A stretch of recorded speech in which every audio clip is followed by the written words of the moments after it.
এই মুহূৰ্তত মোৰ সৈতে জুবিন গাৰ্গ আছে আৰু এক নতুন ৰূপত দেখা গৈছে জুবিন গাৰ্গক। এইটো কি আচলতে যিটো পিন্ধিছে কি হয়? এইটো এচি পেণ্ট নেকি? এচি হওক ডিচি হওক পেণ্ট পেণ্ট আৰু ঢাক খাই আছে তই।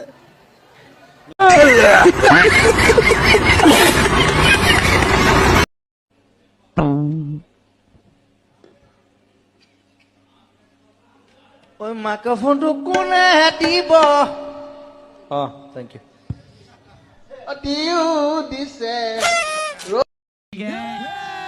কোন হেৰি বৰটো এইটো? কোন হেৰি বৰটো এইটো? সেইফালে উঠাই দিছে হে। মই বোলো এইফালে উঠাম ধুনীয়াকৈ, ভাল লাগে দে। ফিল ফেক্টৰ ন, ফিল চব বস্তু ফিল ফেক্টৰটো। এতিয়া গোটেই ইণ্ডিয়াখন এতিয়া ফিল ফেক্টৰ দেই, মই কৈ আছোঁ। কিবা এটা লাইন এটা হ'ব নেকি? মানে লাইন এটা গুণগুণাই যদি এটা লাইন গাই দিলে কিনো হ'ব দেশৰ অৱস্থা।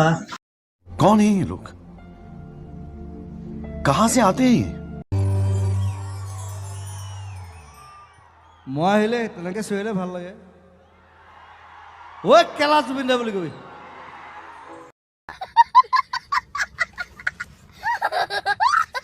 ভাল লাগিব জুবিনে গান গাই থাকিব, এইবিলাক নানুৱে মেকআপ কৰি থাকিব। দিয়া গীতা খল দিয়া। নানো নুনু নুনুৱে মেকআপ কৰি থাকিব।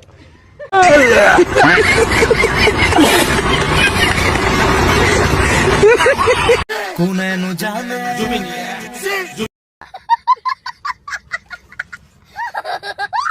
আমাৰ সৈতে আছে জুবিন দা, যি নাগৰিকত্ব সংশোধনী বিধেয়কখন গৈ নাগৰিকত্ব সংশোধনী আনি হোৱাৰ পাছতো আজি হাৰ মানি থকা নাই, ওলাই আহিছে ঘৰৰ পৰা। জুবিন দা, কেব গুচি কে হ'ল, ইয়াৰ পিছত কি হ'ব এতিয়া? এইটো কেলা হ'ব।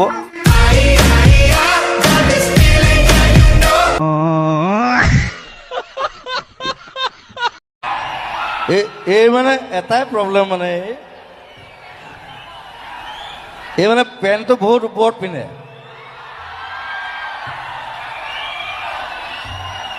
চবে চাওক, পেণ্টটো ইমান ওপৰত পিন্ধে নেকি? এইটো হাই ৱেষ্ট জিন্স হয়, এইটো ওপৰতে পিন্ধে। কি? এইটো হাই ৱেষ্ট জিন্স হয়, এইটো ওপৰতে পিন্ধে। সেইবোৰ নাজানো আমি। মই যিমান ছোৱালী দেখিছোঁ চবে পেণ্টটো তলত পিন্ধে। প্ৰথম তোক ছোৱালী দেখিলোঁ পেণ্টটো ওপৰত পিন্ধে, ইমান মানে পেটলৈকে পিন্ধে একদম।